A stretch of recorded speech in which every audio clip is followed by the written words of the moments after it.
যে আবুল আহাবকে আল্লাহ রাব্বুল আলামিন মাল দিয়েছেন, সেই আবুল আহাব দুনো হাতে পাথর নিয়ে আল্লাহ নবীর সামনে এসে বলেন, ওগো মুহাম্মদ, আপনার আল্লাহ টাল্লাহর কথা আমরা মানি না। জোরে কোন নাউজুবিল্লাহ।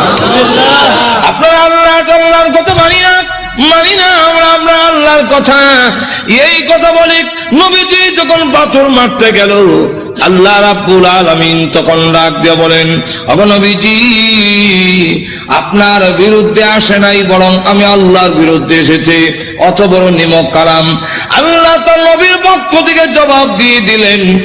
আর যখন আবু লাহাব বলল, তাব্বান লাকা আলিহাযা জামাতানা, তুমি ধ্বংস হও, এই কারণে কি তুমি আমাদেরকে এখানে একত্রিত করেছিলে? আল্লাহ তার জবাবে বলেন, তাব্বাত ইয়াদা আবি লাহাব, আবু লাহাবের দুনো হাত ধ্বংস হোক। আর তো জোরে কর না। যেই মাত্র আপনাদের হয়েছে আবু লাহাবের দুনো হাত ধ্বংস এবং ওয়াতাব্বা ধ্বংস হয়ে গিয়েছে, মা আগলান ওয়া মালুহু ওয়া মা কাসাবা, আবু লাহাবের মাল আওলাদ একটাও কাজে আসে নাই, কাজে আসবেও না। আল্লাহ রাব্বুল আলামিন আরো বলেন, সায়াসলা নারান যাতা লাহাবিন ওয়া ইমরাআতুহু, আল্লাহ রাব্বুল আলামিন বলেন, অচিরেই আবু লাহাব এবং আবু লাহাবের স্ত্রী দুজন শিখাময় আগুনের জাহান্নামের আগুনে প্রবেশ করবে। এই আয়াত নাযিল হওয়ার পরে প্রশ্ন হইতে পারে, আবু লাহাবের স্ত্রীর কথা উম্মে জামিলের কথা কেন আনলো? মহিলার কি দোষ? মহিলার কথা উল্লেখ করেছেন হাম্মালাতুল হাতাব। আল্লাহ রাব্বুল আলামিন বলেন, ওই মহিলাটাও কি কারণ জানেননি? হাম্মালাতুন, বহন কর্নেওয়ালি। হাতাবা অর্থ হইল, মুফাসসিরিনে কেরাম এর সাথে দুইটা ব্যাখ্যার মিল রেখে মুফাসসিরিনে কেরাম বলেন, একটা ব্যাখ্যা হইল লাকড়ি, আর একটা ব্যাখ্যা হইল সুগুল করি। ওই আবু লাহাবের স্ত্রী গড়ে গড়ে দিকে বলে, তোমরা কারা গো? মুহাম্মদ আমাদের ভাতিজা এবং আমার বিয়াই, আমি তার সম্পর্কে ভালো করে জানি, তোমরা তার কাছে যাইও না, সে পাগল, তার কাছে তোমরা যাইবা না। আল্লাহ নবীর বিরুদ্ধে গড়ে হেঁটে গিয়ে বলে, মুহাম্মদ পাগল, তার কাছে যাইও না। আল্লাহ নবী ডাক দেওয়ার, প্রভু গো, আমার আপন চাষি এবং আমার আপন লোকগুলো যদি এইভাবে অপপ্রচার করে, আমি দাওয়াতের কাজ কেমনে করব? আল্লাহ ডাক দেওয়া, নবীজি, ভয়ের কোনো কারণ নাই, মানুষের দিলের মালিক আমি আল্লাহ। আপনার বিরুদ্ধে যারা গিয়া উস্কানি দিবে এবং বলবে পাগল, এদের দিল আমি আল্লাহ ঘুরাইয়া দিব, অটোমেটিক এরা আপনার কাছে হাজির হয়ে যাবে। ঠিকই দেখা গেল, যাদের কাছে গিয়া বলে মোহাম্মদ পাগল, মোহাম্মদ পাগল, বলে হ্যাঁ, তুই বড় বড় নেত্রী নামছে কেন? নেত্রী নামছে কেন? এতে বোঝা যায় পাগল ও ছোট পাগল না, অনেক বড় পাগল, অসাধারণ পাগল। চলো একটু পাগলটা দেখে আসি। পাগল দেখতে এসে দেখা আল্লাহ নবীর নুরানি চেহারা এত সুন্দর, খানায় কাবার সামনে দাঁড়ায় কোরআন শরীফ পড়ে, নবীজির চেহারার আলোতে কাবা ঘরের দেওয়াল আলোকিত হয়ে গেছে। না, এই সুন্দর চেহারার লোক কোনদিন পাগল হতে পারে না। আবার কি জানে পড়ে, একটু শুনি। নবীজির কোরআন তেলাওয়াত এত মধুর তেলাওয়াত, শুনি এখন না, এই তেলাওয়াত কোন পাগলের হইতে পারে না। والشمس وضحاها والقمر إذا تلاها والنهار إذا جلاها والليل إذا يغشاها। পিছন থেকে তারা কর, এই লোক কোনদিন পাগল হতে পারে না, তিনি আল্লাহর পয়গম্বর, কালিমা পড়ে মুসলমান হয়ে গেছে। তো উম্মে জামিল সে বদনাম করে আল্লাহর নবীর বিরুদ্ধে এবং লাকড়ি এনে প্রতিবন্ধকতা সৃষ্টি করে, যখন বাধা দেয়, এই অবস্থায় আল্লাহ রাব্বুল আলামিন বলেন আবু লাহাবের স্ত্রীও জাহান্নামের ভিতরে প্রবেশ করবে। যেই মাত্র এই আয়াত নাযিল হইছে তখন আবু লাহাবের স্ত্রীও হাতের মধ্যে পাথর নিয়া কোমর ও কাপড় বেঁধে রাসূলের উপরে হামলা করার জন্য খানায় কাবার দিকে যখন ধাবিত হচ্ছে, আবু বকর সিদ্দিক বলেন ইয়া রাসূলুল্লাহ, ওই দেখেন আপনার চাচিও বিয়াইও উম্মে জামিল হাতের মধ্যে পাথর কোমরের মধ্যে কাপড় বান্ধা, এতে বোঝা যায় মহিলা হামলা করবে। একজন মহিলা যদি হামলা করে ইজ্জত আর তাহে কই। অগণবীজি আবার উনি আপনার মুরব্বী, ওনার ধাক্কা দেওয়া তো যাবে না। আর মহিলা তো এমন এক জিনিস, এমন বিপজ্জনক, ধাক্কা যদি দেন ফিরে বেলে গা বিপদটা তো আপনার হয়ে যাবে। আমার এমন লক্ষ্য করে দেখেন উম্মে জামিল সে পাথর লেগে গেছে রাসূলকে মারবে, কেমন হাওয়া। আবু বকর সিদ্দিক বলে অসুবিধা হইতেছে না তো? আরো যেমন অসুবিধা হইতেছে শেষ করে দেন। আমার লক্ষ্য করে দেখুন, পাথর নিয়ে আল্লাহর নবীকে মারার জন্য যখন গিয়েছে আবু বকর সিদ্দিক রাদিয়াল্লাহু আনহু বলেন নবী গো, আপনার চাচি এবং বিয়াই পাথর নিয়ে আসতেছে, এমন কি করি?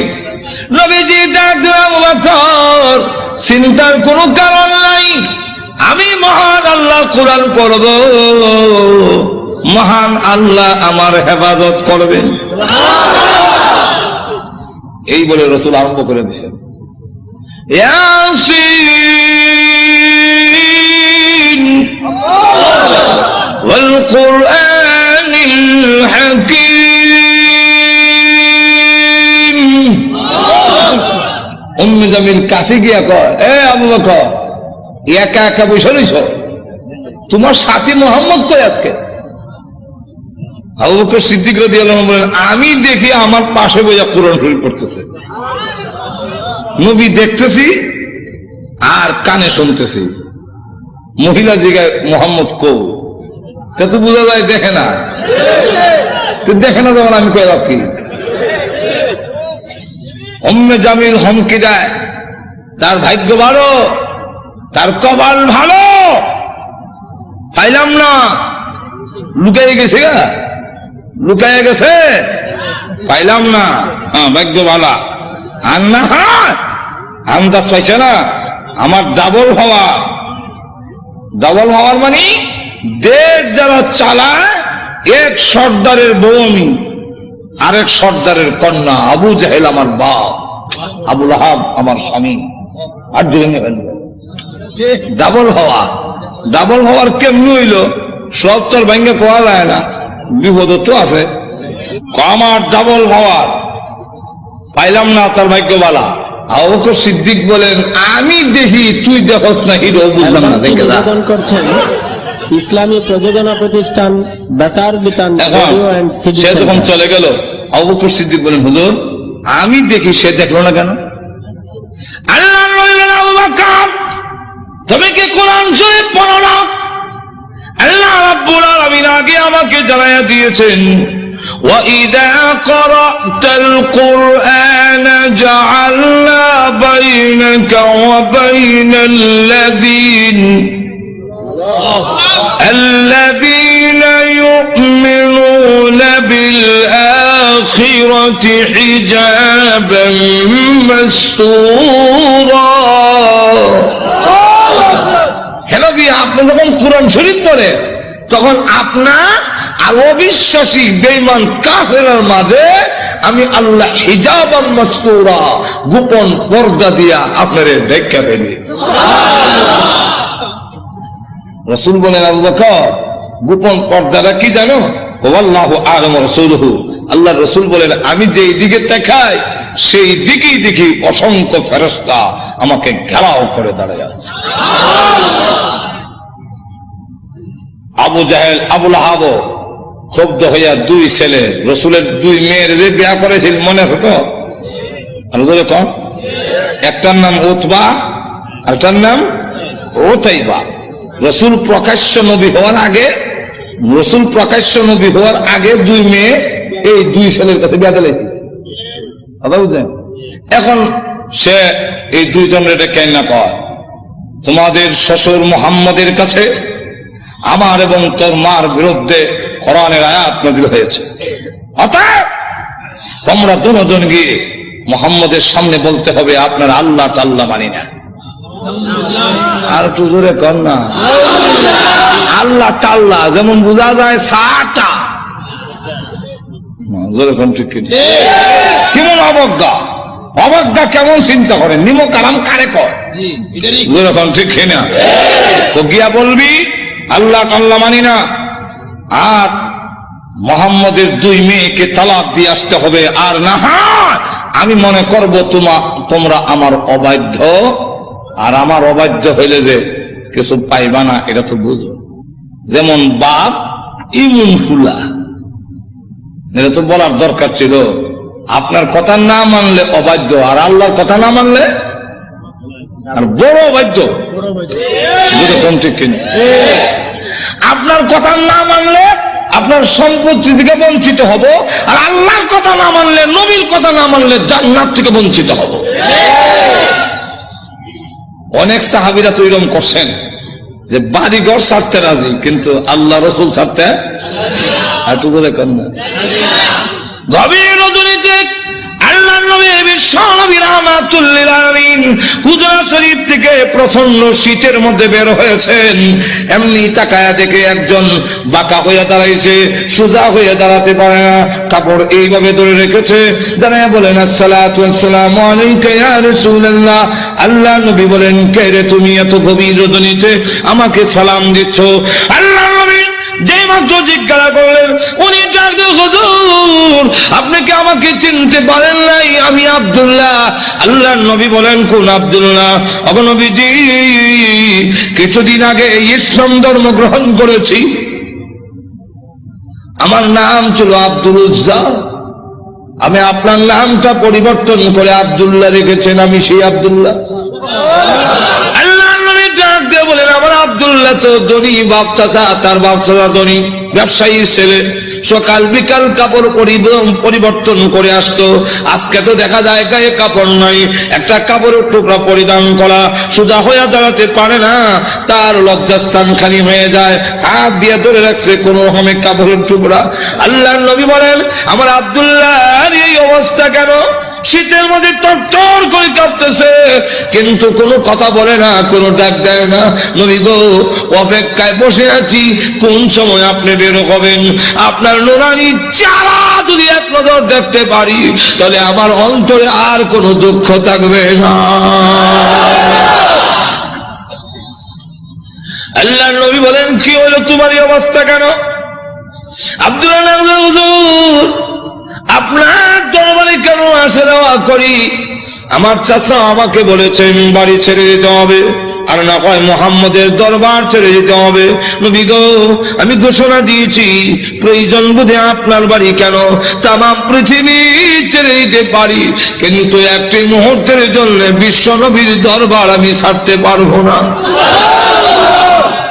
আপনারা যে আমাকে বাড়ির থেকে বের করে দিয়েছে, বের হওয়ার সময় বললো কাপড় চোপড় গুলো দিয়ে যাও, এগুলো তো আমাদের উদ্দেশ্য হইলো আমি উলঙ্গ হয়ে গেলে এটা যাব না, লজ্জায় তখন করে বসে থাকবো, আপনার দরবারে আসবো না। আমি তখন আমার চাচাকে জানিয়ে দিলাম, ওগো চাচা, কাপড় হারাতে পারি, ইজ্জত সম্মান হারাতে পারি, আমি সর্বহারা হতে পারি, কিন্তু আল্লাহর কসম ঈমান হারা এক মুহূর্তের জন্য হতে পারবো না। আজকে যদি শরমের আর ইজ্জতের বয়ে কাপড়ের জন্য আমি ঈমান হারা হয়ে যাই, মৃত্যুর পরে কবর থেকে উলঙ্গ হয়ে আল্লাহর দরবারে উঠব, উলঙ্গ অবস্থায় জাহান্নামের মধ্যে দেওয়া হবে। ওগো আল্লাহর নবী, আমার কাপড় চোপড় গুলো রেখে দিয়েছে, আমি আমার মার সামনে দাঁড়িয়ে বললাম, মা গো, ও মা, একটা কাপড় দেন না, আমি আমার লজ্জাস্থান রেখে বিশ্ব নবীর দরবারে যাব। ওগো মা, একটা নজর যদি আল্লাহর নবীকে দেখতে পারি, তাহলে আমার মনে আর কোনো ব্যথা থাকবে না। এই বলে হুজুর আমার মা একটা কাপড় দিয়েছেন, কোন রকমের লজ্জাস্থান রেখে আপনার হুজুরের সামনে এসে বসে আছি। কোন সময় আপনি বের হবেন, আপনার চেহারা মুবারক একটা নজর দেখার জন্য বসে আছি। নবীজি তার করুণ কাহিনী শুনে বিশ্ব নবী পর্যন্ত চোখের পানি রাখতে পারলেন। আল্লাহ নবী ডাক দিয়ে বলেন, আব্দুল্লাহ আমার ঘরে আয়, হুজুরের শরীফে আয়, এই নে আমার ব্যবহারের 2 খান কাপড় তোরে দান করলাম। নবীজির 2 খানা কাপড়, ব্যবহারের কাপড়ের দাম আছে কিনা নাই? এরপর থেকে আব্দুল্লাহ যুল বাকাতাইন হয়ে গেল। খালি আব্দুল্লাহ না, এখন টাইটেল লাগছে। আল্লাহ নবী একজন, আব্দুল্লাহ বল তোর কোন আকাঙ্ক্ষা আছে নি? আব্দুল্লাহ হুজুর দুনিয়ার কোন আকাঙ্ক্ষা নাই, আপনার কাছে আমার একটা দরখাস্ত।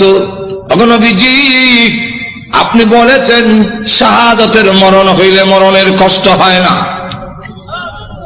আপনি বলেছেন শাহাদাতের মরণ হইলে কবর গেলে মুনকার নাকির আসে না।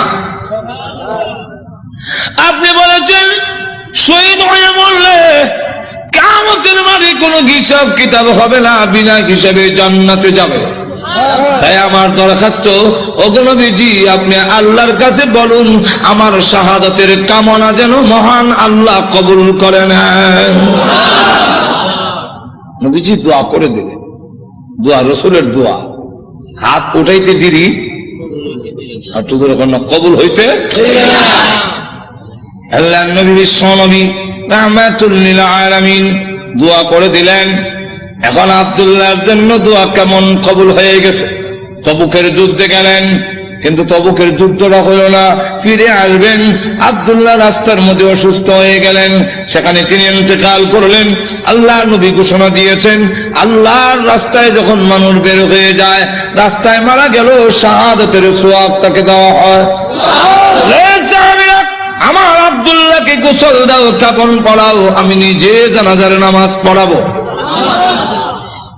নবীজি নিজে জানাজার নামাজ পড়াইয়া লাশ যখন কবরের দিকে নিয়ে যায়, নবীজি পিছনে পিছনে যায়। কবরের পার গেলে পড়ে ডাক দিয়ে বলেন, সাহাবীরা রে, কেউ কবরে নামবে না, আমি তার কবরে নামবো। নবীজি আব্দুল্লাহ রাদিয়াল্লাহু আনহুর কবরে নামে 2 কান হাত উপর দিকে বলে দিয়ে বলেন, রে আব্দুল্লাহ, সাহাবীরা দে লাশটা আমার হাতে দে। দে আমার আব্দুল্লাহর লাশ আমার কোলে ছেড়ে দে। নবীজির কোলে ছেড়ে দিলে নবীজি এইভাবে লাশটা উপর দিকে উঠাইয়া আকাশের দিকে তাকাইয়া বলে, আল্লাহ আমি আব্দুল্লাহর প্রতি খুশি, তুমিও খুশি হয়ে যাও। আল্লাহ এখন আব্দুল্লাহর লাশটাকে আমার কোল থেকে তোমার রহমতের কোলে আমি স্থানান্তর করতে চাই। এই কথা শুনে সাহাবীরা গইরে কবর পার কান্না শুরু করেছেন। বিশেষ করে সাদ ইবনে আবি ওয়াক্কাস রাদিয়াল্লাহু আনহু ডাক দিয়ে বলে, মাটিতে গড়িয়ে কান্না আর বলে, আব্দুল্লাহ রে, এই লাশটা তোর না হইয়া আমার যদি হতো রে, আমার ভাগ্য কত ভালো ছিল রে আব্দুল্লাহ। এই লাশ তোর না হইয়া আমার যদি হতো, যেখানে আল্লাহর নবী বলতেছেন, আল্লাহ আমি খুশি, মেহেরবানি করে তুমিও আমার আব্দুল্লাহর প্রতি খুশি হয়ে যাও। লক্ষ্য করে দেখুন, এইভাবে অনেক ঘটনা সারা রাত বললেও তো শেষ হবে না। এইভাবে বাড়ি ঘর ছেড়ে দিয়েছেন আল্লাহর দ্বীনের জন্য, ইসলামের জন্য, আল্লাহ নবীর জন্য। কিন্তু আবু লাহাবের ছেলে যেমন বাবা তেমন ছেলে উতবা আল্লাহ নবীর সামনে গিয়ে বলে, ওগো মুহাম্মদ, আপনার আল্লাহ টাল্লাহ এগুলো আমরা মানি না। আর তুজরে কর না। আর নবীজির সামনে দাঁড়ায় বলে, আপনার 2 মেয়েকে তালাক দিলাম। নবীজির তাফসীরে মাযহারিতে লেখে, আল্লাহ নবীর উপরে হামলা করে টান দিয়ে জামা ছেড়ে ফেলেছে। নবীজি চোখের পানি ছেড়ে দিয়ে কাঁদলে, হ্যাঁ প্রভু, আমার জামা ছিঁড়েছে, এই জন্য আমি ব্যথা পাইনি। আমি কত আঘাত খাইলাম তোমার দ্বীনের জন্য, তোমার জন্য, তোমার দ্বীনের জন্য যদি আমি কষ্ট পাই, আমার তেমন কষ্ট লাগে না। ও প্রভু, আমার মেয়েকে তালাক দিয়েছে, এই জন্য দুঃখ লাগে নাই, দুঃখ লেগেছে। আমার সামনে যদি তোমাকে কেউ অবজ্ঞা করে, তোমাকে অপমান করে, আমি রাসূল কখনো বরদাস্ত করতে পারি না। ভাইরা আমার, বাস্তবিক যাদের ভিতরে ঈমান আছে, ঈমানদার কখনো দুনিয়ার সকল কিছু বরদাস্ত করতে পারে, কিন্তু আল্লাহ নবীকে অপমান করবে এই পৃথিবীর কোন মুমিন কখনো বরদাস্ত করবে না। এর নামই হলো ঈমান। জোরে কোন ঠিক কিনা? ওই জন্মতে আল্লাহর জন্য, আল্লাহর নবীর জন্য, আল্লাহর দ্বীনের জন্য মুমিন তার জীবন উৎসর্গ করতে পারে, কিন্তু আল্লাহর অবমাননা কখনো মুমিন বরদাস্ত করতে পারে না। আমার আল্লাহর নবী, আল্লাহর মহব্বত নবীর অন্তরে বেশি না কম? আর জোরে কর না, সকলের চাইতে বেশি না কম?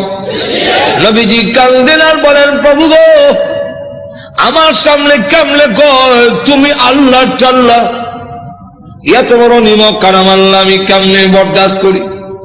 আল্লাহ ডাক দেওয়ার, নবী গো, আমি বানাইছি নিজের সন্তান যদি নিজের দারিদ্র্যে টান মারে দুঃখ লাগে না? না লাগে? নিজের সন্তান যদি কিল মারে খাবলায় কষ্ট লাগে না? আপনার কষ্ট লাগে না, কিন্তু দেখবেন আপনার মা এই জিনিসটা বরদাস্ত করবে না। আপনার ছেলে আপনাকে যদি দারিদ্র্যে টান মারে আপনার কিন্তু কষ্ট লাগে না? আপনার যদি খাবলা মারে আপনার কষ্ট লাগে না? মাথা ষোলো টানে আপনার কষ্ট লাগে না? লাত্তি মারে কষ্ট লাগে না, কিন্তু আপনার মা যদি দেখে তখন বরদাস্ত করে না। দেখে তাহলে আল্লাহ ডাক দিয়ে বলেন, আমি বানাইছি মানুষ, এই মানুষ যদি আমার সাথে বিয়াদবি করে, আমাকে গালি দেয়, আমার বিরুদ্ধে বলে, এত আঘাত লাগে না, কিন্তু আমার নবীকে যদি কেউ কিছু কয় আমি আল্লাহ বরদাস্ত করি না। আমার নবীর বিয়াদব আমি আল্লাহ ছাড় দেই না। আমার নবীর গায়ে আঘাত করলে আমার কষ্ট লাগে। সে পাথর নিয়ে আপনাকে মারতে এসেছে, এই জন্য আমি আল্লাহ আয়াত নাযিল করে জানায়া দিলাম। নবীজি এখন বদদুয়া করেন, আল্লাহ তোমার কুকুর সমূহ থেকে একটা কুকুরের উপরে মুসাল্লাত করে দাও, চড়াইয়া দাও। আল্লাহ আবু লাহাবের ছেলে উতবার উপরে তুমি কুত্তা লাগাইয়া দাও। আল্লাহ নবীর দোয়া হোক বদদুয়া হোক, জবান থেকে বের হতে দেরি হয়, আল্লাহর দরবারে তা কবুল হইতে একটা মিনিট দেরি হয় না। আর না হয় ওমর যেখানে তরবারি নিয়ে গেলেন নবীকে মারার জন্য, ঘুরে গেল আর একদিকে, ঘরের কাছে গিয়ে শুনে, সামনে গিয়ে শুনলো যে তোমার বোনের জামাই মুসলমান হয়ে গেছে। সেখানে গিয়ে যখন ঘরের সামনে দাঁড়াইছে, শুনে ঘরের ভিতর থেকে কোরআনের আওয়াজ আসে। হ্যাঁ, কিসের আওয়াজ? আস্তে আস্তে পড়তেছে, আউযু বিল্লাহি মিনাশ শাইতানির রাজীম। উমরকে কি পড়ে কুলজা দিছিল না? বিসমিল্লাহির রহমানির রহিম।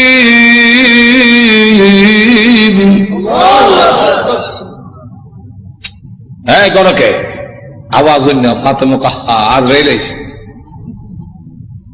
দরজা খুলছে। আর ফরায় যে হযরত খাব্বাব রাদিয়াল্লাহু, তিনি দরজার আড়ে লুকাইয়া গেছে, আল্লাহ লা ইলাহা ইল্লাল্লাহ সুবহানাকা ইন্নী।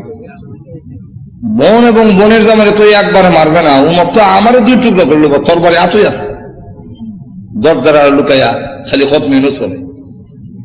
উমর ঢুকে তার বোনরে দিল এক থাপ্পড়, বোনের জামাইরে থাপ্পড় খাইয়া উল্টে গিয়ে বসছে। বোন বাধা দিয়ে, আমার স্বামীরে মারো কেন?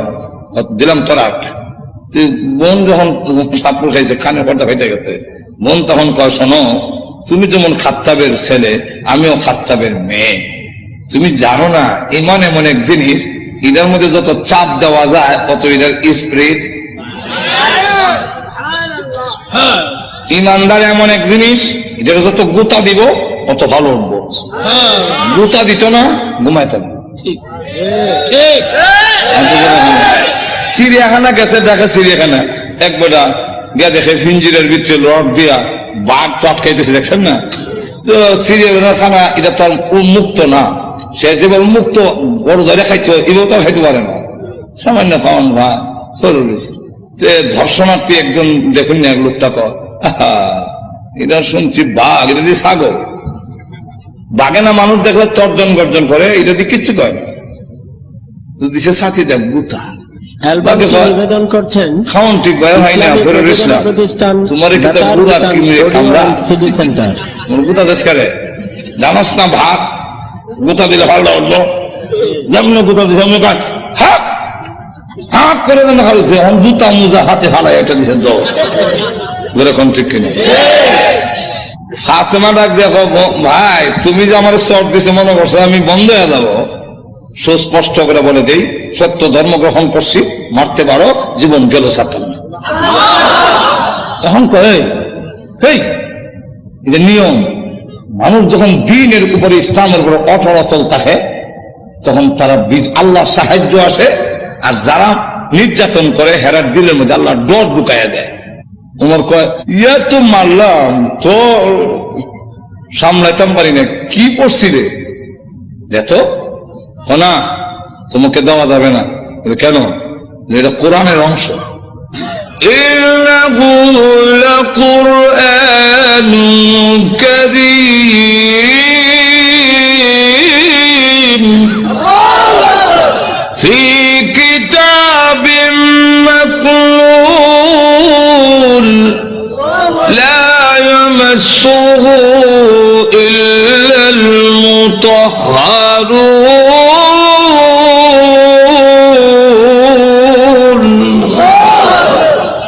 সম্মানিত কোরআন লোহে মাহফুজে সংরক্ষিত, এটা স্পর্শ করা যায় না অপবিত্র অবস্থায়।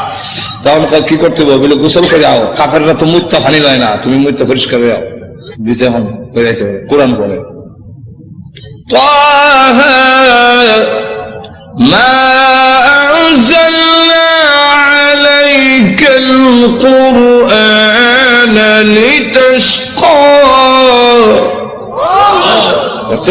ওই আয়াত পর্যন্ত গেছে ইন্নানি আনাল্লাহু লা ইলাহা ইল্লা আনা ফা'বুদনি।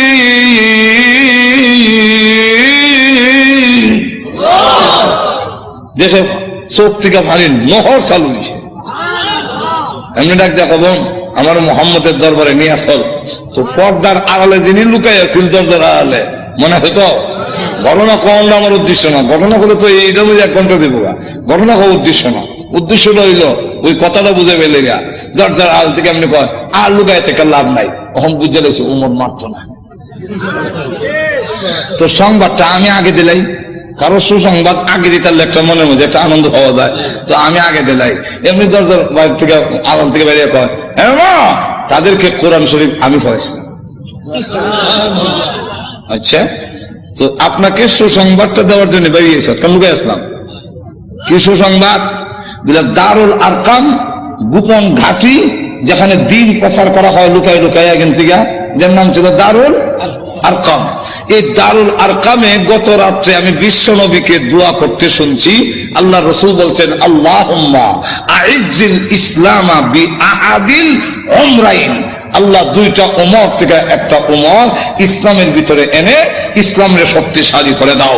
একটা হলো উমর ইবনুল খাত্তাব, আর একটা হলো উমর ইবনে হিশাম, যার টাইটেল হলো আবু জেহেল, আগে আসল আবুল হাকাম, এরও নাম উমর, আর এই আমিরুল মুমিনিন উনার নামও উমর। আল্লাহ রাসূল বলেন এই 2টা উমর থেকে একটা উমর আমারে দাও। আল্লাহ রাব্বুল আলামিন মনে হয় গত রাত্রের রাসূলের দোয়াটা তোমার বেলায় কবুল হয়ে গেছে। কথাটা বুঝলেন? তো রাসূল দোয়া করতে দেরি হয়, বদদোয়া হোক এরকম। তো এই অবস্থায় দোয়া যখন বদদোয়া হোক আর দোয়া কবুল হয়ে যায়, রাসূল যখন কইয়া দিলেন কুকুর সমূহ থেকে একটা কুকুর সরাইয়া দাও, এখন দেখেন কি হয়। আবু লাহাবের ছেলে উতবা, সে সিরিয়ার থেকে ব্যবসায়ী কাফেলা নিয়ে আসতেছে, রাস্তার এক জায়গার মধ্যে বিশ্রামের জন্য তাদের গমের বস্তা খেজুরের বস্তা তৈছে, এমনি দেখে পাহাড়ের টিলার মধ্যে একটা ভাগ বৈশা খালি মাথা ঘুরাইয়া আবু লাহাবের ছেলে রোতবারে ভালো করে দেখে, যেমন বোঝা যায় গোয়েন্দা অফিসার আসামি দেখতেছে, এমনি সে ডাক দিয়া কয়, ও আমার সাথীরা, বাঘ যেভাবে আমার দিকে চায় এতে বোঝা যায় মুহাম্মদের বদদুয়া কবুল হয়ে গেছে। তো রসুল তো বলছিলেন কুকুর, এখন তো বাঘ, উল্টা দি না, উল্টা না, রসুল কুকুর দিয়া বাঘই বুঝাইছেন, হেরাও বুঝছে। এর কারণ রসুল বাঘ কইয়া কুকুর কইয়া কুত্তা বুঝাইলেন কেমনে? কুকুর মানে বাঘ, বাঘ মানে কুকুর, দুইটার একটা মিল আছে। কি মিল? চতুষ্পদ জানোয়ারের মধ্যে কুত্তা হাও আলগি দিয়া পেশাব করে, আর বাঘও হাও আলগি দিয়া পেশাব করে। তাহলে মুতায় মুতায় দুইটার একটা মিল আছে। হাইওয়াতুল হাইওয়ান নামক কিতাবের মধ্যে এই ইয়েটা দিচ্ছেন, কথা বুঝলেন? এখন আসুন, তাহলে দেখা গেল এই অবস্থায়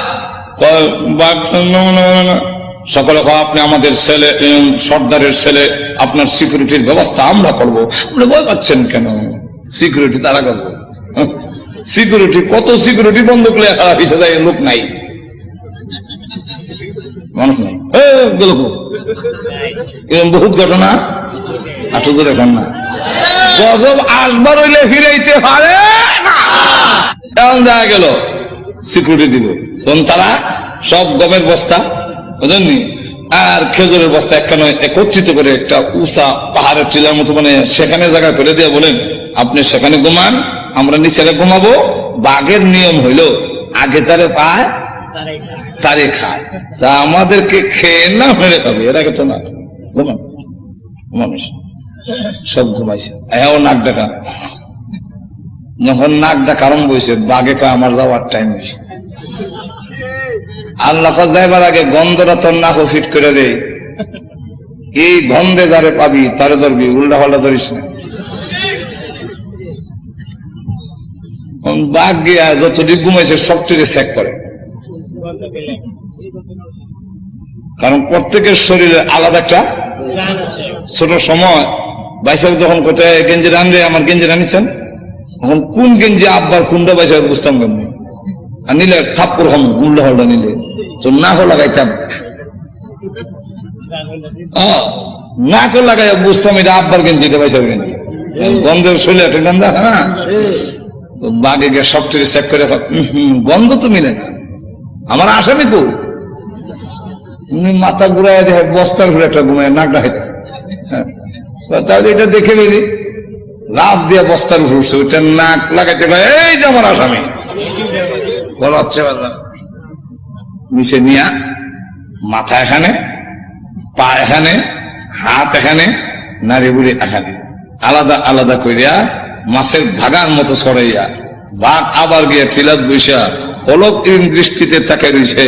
এরা ঘুম থেকে উঠতে যখন চিৎকার দিবে, আমি আনন্দ করব, আল্লাহ এবং নবীর দুশমন রে আমি খতম করেছি। এরা কোন সিকিউরিটি দিও, সিকিউরিটি আমাদের শেষ করে ফেলেছে, আমি করছি। আল্লাহ তখন আয়াত নাযিল করলেন, এই হলো শানে নজরুল, আয়াত নাযিল করে বলে, কুতিলাল ইনসানু মা আকফারহু,